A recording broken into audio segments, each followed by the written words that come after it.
The newest tour being offered by Greenville History Tours is live for booking. We've got Chuck D'Imperio here to take us along kind of an in-studio version of the Springwood Cemetery tour. Welcome, glad you're here. Always good to be here.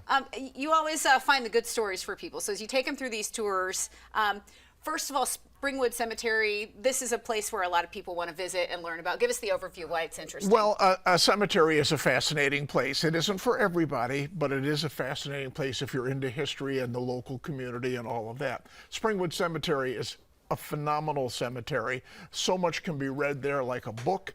And it is a historic cemetery in that it's the oldest municipal cemetery in the whole state. Oh. So there are older churchyard cemeteries, if you will. But as far as a municipal cemetery in a downtown area, it doesn't get any older than Greenville's. Well, then let's walk in. The first site of interest you wanted people to know about, this Mausoleum of Charles Daniel. What do your tour guests learn about what's happening? The stories of the people in the cemetery are what make it so wonderful. A cemetery is a place where dead people are. And there's wonderful sculptures and things like that. Charles Daniel is a great story. The builder of the South, and that's his building right there too, the Daniel building. And he was a man that I don't think you said no to very often. And when he wanted to build his world headquarters for his construction company in downtown Greenville, he wanted a 25-story office building to do it. And the legislature said, you can't have it. And I don't think many people told him no. And he got, as you can see, he did get his 25-story building. Fascinating. And people love that because when they're in town, they see that name everywhere, and you give them that insight of who's the person And connected. you know, it's just been rebranded now. It's got a different name on top. Yep. And they're going to rebuild it, not rebuild it, renovate it and refurbish it, $4 million, and they're going to carry the Daniel name forward. He's got it. All right. And then visitors to the cemetery might also come upon the grave of the mystery writer John Dixon Carr. What do they know about him? He's one of my favorite stories on the tour. He's just a great story. John Dixon Carr was a mystery writer. He wrote cheesy novels, mystery novels. And he was the master of the locked room mystery. That was his genre, where you have a dead body, you have a locked door on the inside, you have no windows, how did it happen? So you read the whole book and then you answer it at the end. Wow. He had his biggest fan was Sir Arthur Conan Doyle, who gave us Sherlock Holmes. And in fact, when Doyle died, they asked John Dixon Carr of Greenville to write the Arthur Conan Doyle biography. Very cool, right? Greenville, another Greenville guy. I'd never heard that one. Yeah. And you think you hear all these stories, but you're finding these little pieces that maybe people didn't know about, There is too. a story under every stone, I'm telling you. For sure, and you love researching it. There are also the 80 unmarked Confederate soldier graves. Absolutely. It's one of the largest contingents, if you will, of an unmarked Confederate grave plot in the state, and they are known only to God. There's no names on any of them. There's 80 of them right as you enter. We talk a little bit about Greenville and the Civil War at this spot. It's interesting too because sometimes the local organization will decorate the graves with the Confederate flags, what have you.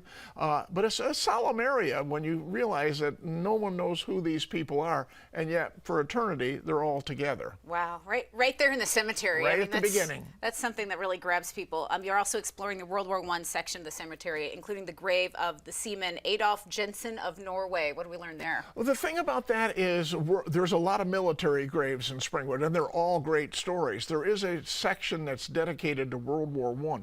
Camp Sevier, which you talked about earlier, Camp Sevier had a lot of soldiers training there, 100,000, and they were from all over the world, you know, when they brought them in from Tennessee and Kentucky and what have you. Most of those graves are from people from other countries, from Ireland, from Russia, from England, from Ireland, and from Norway, as you can see on that one grave. It's very interesting, and they're all marked, on the grave, the country they're from. And I bet people walk through the cemetery and they didn't expect to see. It is amazing. They were young people. They died here when the flu came through and devastated the camp. Okay. You know, they couldn't send them home, so they buried them here. Right here. And then some people will visit Springwood Cemetery and they will say that it's haunted because there's that story of the grave of George Heldman, right? It's a fascinating story. It's the high point of the grave. It may be the high point of downtown, I don't know, but it's the high point of the cemetery. It's a towering monument, as you can see. And he was one of the wealthiest men in Greenville back in the day. He was a saddle maker, and there's several different stories. He had a daughter named Fanny, and Either A, he was trying to hook her up and get married to a partner, or B, he was trying to hook her up with somebody influence, and she didn't want any part of it, so she ran to the Reedy River and drowned herself. He knew she was down there doing that, and he raced down to the river, and while he was looking for her, he fell off the railroad trestle. Oh, and goodness. Her body and his body, he was still alive, were brought back to his home at the same time. They're buried there. It's a very poignant story, and a lot of people suggest that there is a spirit that's rustling around that grave, and it might be Fanny. And those legends are just passed down and passed down every time you it's tell a true. story. We've got time for one more because you've got several of these stories. But another site of interest there, the grave of Private William Wells, might be the last soldier to die in World War I. Now check this out. He was a World War I soldier. We know that World War I ended on the 11th hour of the 11th day of the 11th month. He died on the morning of the 11th month of the 11th.